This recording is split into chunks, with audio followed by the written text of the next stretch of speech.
ফাসিকি থেকে নিজেকে মুক্ত রাখে। রাসূলুল্লাহ বলেন ওই ব্যক্তি এমন হয়ে যায় যেমন একটা নবজাতক শিশু, সে দুনিয়ায় ভূমিষ্ঠ হলে তার কোনো গুনাহ থাকে না, ওই রকম নবজাতক শিশুর মতো মাসুম হয়ে যায়, ইসবাত হয়ে যায়। সুবহানাল্লাহ। তার আমলনামা থেকে সমস্ত গুনাহ ধরে যায়। মান হাজ্জা লিল্লাহ ফালাম ইয়ারফুস ওয়া লাম ইয়াফসুক রাজা'a কায়াউমিন ওয়ালাদাতুহু উম্মুহু। নবীজি বলেন মান হাজ্জা লিল্লাহ, যে ব্যক্তি আল্লাহর জন্য হজ করে, ফালাম ইয়ারফুস ওয়া লাম ইয়াফসুক, আর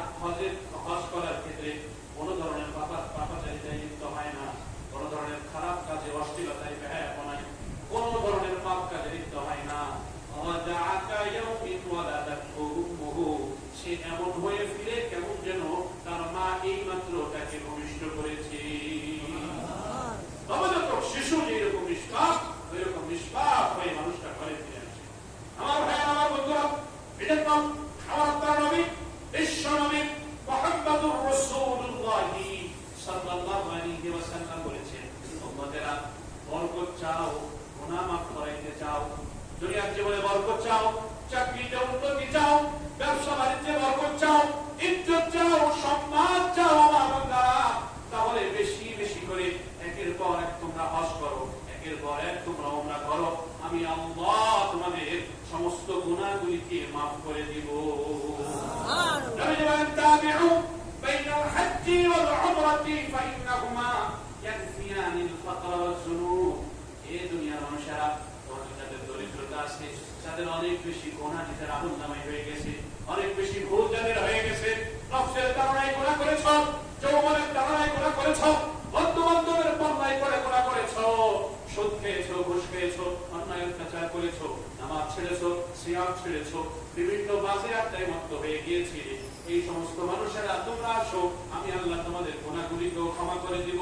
আর তোমাদের দরিদ্রতাকেও দূর করে দিব। হজের মাধ্যমে গুনাহ দূর হয়ে যায়, দরিদ্রতা দূর হয়ে যায়। রাসূলুল্লাহ বলেন তাবিউ বাইনাল হজ্জি ওয়াল উমরা, বুখারী শরীফের রওয়ায়াত, তাবিউ বাইনাল হজ্জি ওয়াল উমরা, তোমরা একের পর এক হজ উমরা করো, ফাইন্নাহুমা ইয়ানফিয়ানিল ফাকর ওয়াজ যুনুব। হজ এবং উমরা এই দুইটা আমল, এটা মানুষের গুনাহ এবং দরিদ্রতাকে দূর করে দেয়। কামা ইয়ানফিল কিরু, কামা ইয়ানফিল কিরু খাবাসাত হাদিদি ওয়াস যাহাবি ওয়াল ফিদ্দা। রাসূলুল্লাহ বলেন যেমনই ভাবে স্বর্ণকার এবং কর্মকারের মাধ্যমে যেমনই ভাবে লোহা এবং স্বর্ণ রূপার মধ্য থেকে ময়লা দূর হয়ে যায়, ঠিক তেমনই ভাবে যারা হজ করে, উমরা করে, এর পর এক লাগাতার করতে থাকে, আল্লাহ রাব্বুল ইজ্জতি ওয়াল জালাল ওই মানুষগুলির আমলনামা থেকে গুনাহগুলিকে ওই রকম ধুয়ে মুছে তাদেরকে পরিষ্কার বানায়া ফেলে। স্বর্ণকার, কর্মকারের আগুন যেইভাবে স্বর্ণকে পরিষ্কার করে ফেলে, রূপাকে পরিষ্কার করে ফেলে, লোহাকে পরিষ্কার করে ফেলে, লোহা, স্বর্ণ, রূপা থেকে সমস্ত ময়লা আবর্জনাকে ধুয়ে মুছে পরিষ্কার করে দেয়, চকচকা করে দেয়, ওই রকম হজের মাধ্যমে, উমরার মাধ্যমে আল্লাহ রাব্বুল ইজ্জতি ওয়াল জালাল মুমিনকে ওই রকম চকচকা মুমিন বানায়। সুবহানাল্লাহ, দরিদ্রতা দূর হয়ে যায়। রাসূলুল্লাহ বলেন আল হজ্জুল মাবরুর লাইসা লাহু জাযাউন ইল্লাল জান্নাহ। হজ্জে মাবরুরের পুরস্কার হলো শুধুমাত্র কেবলমাত্র জান্নাত। সুবহানাল্লাহ, শুধুমাত্র জান্নাতে হলো হজ্জে মাবরুরের পুরস্কার। আমার ভাইরা, আমার বন্ধুরা, এজন্য হজ্জে মাবরুর শব্দটা বিররুন থেকে আসছে। মাবরুর শব্দটা কিসের থেকে আসছে? বিররুন থেকে আসছে। বিররুনের অর্থ হলো নেক কাজ করা, খেদমত করা, নেক কাজ করা, খেদমত করা। রাসূলুল্লাহ সাল্লাল্লাহু আলাইহি ওয়াসাল্লাম বলেছেন যে হজের মধ্যে বিররুন দ্বারা উদ্দেশ্য কি? বিররুন দ্বারা উদ্দেশ্য হলো ইতআমুত তাআম। বিররুন দ্বারা উদ্দেশ্য হলো মানুষকে খাবার খাওয়ানো, মেহমানদারি করা, সমস্ত পাপাচার থেকে নিজেকে রক্ষা করা। আমার ভাই, এজন্য মানুষ হজে যায়, শয়তান এমনই শয়তান যে যত নেক কাজ আছে এই জায়গাতে শয়তান কঠিন ভাবে ধোঁকা দেয়। হজে যাচ্ছে, যাওয়ার আগে বিমানে উঠি ছবি একটা তুলে ছেড়ে দিয়েছে, সারা দুনিয়ার মানুষ তারা হজে যাচ্ছে, আমি কিন্তু বাহিসা হয়ে গেলাম। এরপরে গেছে বাইতুল্লাহর সামনে, কাঁদতেছে, চোখ দিয়ে নামাজি পড়তেছে সেই সময় তাড়াতাড়ি হয়ে যায় শয়তান ওই জায়গায় বসে থাকে তুমি খাচ্ছো এই সময় তুমি ছবি তোলার চিন্তা করো অ্যাক্টিং করো তুমি এই সময় আদতে করে তুমি আসমানে পৌঁছাবে ওইখানে ছবি তুলে আপনি করবেন কি ছবি তো তোলার জন্য হাজারো ফেরেশতা ওইখানে আছে লক্ষ কোটি ফেরেশতা ওইখানে আছে আপনি আর কত জিবি ক্যামেরা দিয়ে ওই জায়গা বসে আল্লাহ ফেরেশতাদের ক্যামেরা এর চেয়ে কোনো আমি ক্যামেরা হইতে পারে বলেন একদম আপনার পুরো কান্দে যেই কায়দায় মনে করেন ফিট করলে সুন্দর করে ছবি হবে ওই কায়দায় তুলতেছে তারা সমস্ত আমল আপনার ওখানে আছে সেটি বলতে পারে আমার ভাইরা রাসূলুল্লাহ রওজার পাশে গেছে সেই জায়গায় ছবি তুলতেছে আরে মানুষ কাঁদতে কাঁদতে পাগল হয়ে যাচ্ছে সেই জায়গায় ছবি তুলে একদম সমস্ত ইবাদত শেষ করে দিচ্ছে ইবাদতের যে রূপ ছিল এটাকে শেষ করে দিচ্ছে আমার ভাই শয়তানের এই সমস্ত ধোঁকা থেকে আমাদেরকে বাঁচতে হবে কিছু কিছু ধনী মানুষ তো এমন আছে তাদের ওইখানে যে মার্কেট সার্কেট দেখলে মনে হয় যে এইরকম সুসো নিজের এলাকা ভাষায় বলি এইরকম সুসো যে এরা জীবনে মনে হয় কোনদিন মার্কেটও যায়নি আর জীবনে ওরা কিনে অনেক কোনো কিছু মানে যা আছে সব কিনে আনতে হবে স্বর্ণ রূপা এই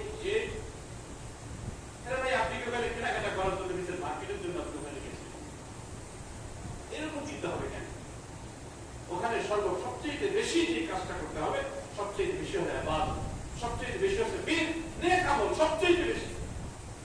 আপনি 14 দিনের জন্য বা 40 দিন 45 দিনের জন্য আপনি গিয়েছেন ওখানে এই সময়টা কি পরের বছর পাবেন কিনা এই সময়টা আপনার জীবনে আর আসবে কিনা এটা তো কোনো গ্যারান্টি নেই এখন যদি আপনি মার্কেটে ঘুরে আপনার মূল্যবান সময়গুলোকে শেষ করে দেন রাস্তায় রাস্তায় ঘুরে শেষ করে দেন আমার ভাইরা তাহলে এই ইবাদত আর কবে আপনি করবেন এটা আমার ভাইরা যারা আমরা আমাদের প্রস্তুতি নিচ্ছি অবশ্যই আমরা আমাদের নিয়তকে বিশুদ্ধ করবো রাজি আছি তো ইনশাআল্লাহ আর যারা যাওয়ার জন্য অনেকে আছে নিয়তই করতে পারেন আমি বুঝুন কি আপনি যাবো টাকা পয়সা নাই তো দুটো কষ্ট আছে আরে আপনি ইনভেস্ট করেন চোখের পানি ইনভেস্ট করবেন কি বুঝ হিসেবে ইনভেস্ট করেন চোখের পানি ইনশাআল্লাহ আল্লাহ রাব্বুল ইজ্জত ওয়াল জালাল তার ঘরের মেহমান হিসেবে আপনাকে কবুল করে নেবেন কিভাবে তিনি নিবেন এটা তিনি জানেন কিভাবে তিনি নিবেন এটা কি এটা আমার তার বিষয় আমার আপনার বিষয় হলো চোখের পানি ইনভেস্ট করা আর নিজের যা আছে উপার্জন থেকে 5 টাকা 10 টাকা করে ওই প্রত্যেক দিন জমা প্রত্যেক সপ্তাহে জমা প্রত্যেক মাসে জমা জমাইতে থাকেন আল্লাহ সামর্থ্যের ভিতরে জমাইতে থাকেন ইনশাআল্লাহ একদিন আল্লাহ পাক আপনাকে নিয়ে যাবে আল্লাহর ঘরে ইনশাআল্লাহ আমার ভাইরা হজ উমরা এগুলি বারবার যেতে থাকা এবং যৌবন থেকে যুবক বয়স থেকে হজ করার অভ্যাস করা যুবক থেকে বড় ভালো লাগে ইন্দোনেশিয়ানদেরকে দেখে মালয়েশিয়ানদেরকে দেখে ওরা সব যুবতী একদম সিরিয়ালে বিয়ের আগে ইন্দোনেশিয়ায় মনে হয় এমন একটা নিয়ম আছে যে একটু ভালো ফ্যামিলি যারা এরা যদি হজ বা উমরা না করে অন্তত এদেরকে বিয়ে শাদী করতে আসে না জিজ্ঞাসা করে মেয়ে কি হজ করেছে জিজ্ঞাসা করে ছেলে কি হজ করেছে বিয়ের আগে তাদের ছেলে মেয়ে পাত্রপাত্রী দেখার আগে একটা প্রশ্ন থাকে না যেমন যে মেয়ে কি হজ করেছে ছেলে কি হজ করেছে তাই বোঝে না এরা সামাজিকরা বিদ্যালয়রা ভালো এই ফ্যামিলির সাথে আত্মীয়তা করা যায় আমার ভাই আমার বন্ধুরা এই পরিমাণে ওরা যুবকরা হজ করে আমাদের দেশের অভ্যাসটা হলো পরিবর্তন হচ্ছে আলহামদুলিল্লাহ কিন্তু আমাদের দেশে এখনো অধিকাংশ মানুষের অভ্যাস হলো যখন একদম নিজে চলতে পারে না মানে পেশাব করতে গেলে পায়খানা বেরোয় যায় এটাও বলতে পারে না কারোর কাছে এই সময় যে হজ করতে যায় এই সময় হজ কতটুকু হবে আপনি নিজেই একটু অনুমান করবেন আমার যখন আপনার তহারত নাজাফাতের ঠিক নাই পবিত্রতা ঠিক নাই আল্লাহ কবুল করবেন ইনশাআল্লাহ আমরা আশা করি কিন্তু আপনি যৌবনে গেলেন না সামান্য টাকা সত্ত্বেও বুড়ো বয়সে আপনি চেষ্টা করলেন ভালো দেওয়ার জন্য আমার ভাই এটা ভালো কথা না এই জন্য যৌবনেই নিয়ত করেন ইনশাআল্লাহ বলেন ইনশাআল্লাহ আল্লাহ বারবার আল্লাহ তৌফিক দেয়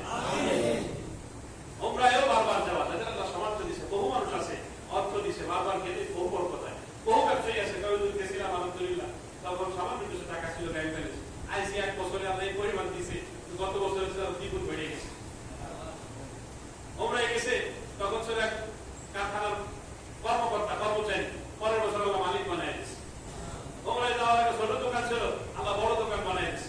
হজে গেছে হজে যাওয়ার আগে একটা দোকান ছিল হজের থেকে আসছে দোকান আরো একটা আল্লাহ বানায় দিয়েছে যাওয়ার মালিক কে বলেন যে কোনো ভাবে দিতে পারেন এই জন্য হজ উমরা গেলে বরকত হবে আলহামদুলিল্লাহ নিয়তকে বিশুদ্ধ করতে হবে আল্লাহর জন্য করতে হবে বরকত হবে ইনশাআল্লাহ আমার ভাইয়া আমরা নিয়ত আছে ইনশাআল্লাহ ওমরায় যাবো ইনশাআল্লাহ কোরবানির মাসখানেক পরে যাবো ইনশাআল্লাহ হাজী সাহেবের হজ থেকে আসার পরে ওমরায় যাওয়ার নিয়ত আছে ইনশাআল্লাহ যদি আপনারা কেউ যেতে চান বা বাবা মাকে পাঠাইতে চান আমাদের সাথে যোগাযোগ করেন ইনশাআল্লাহ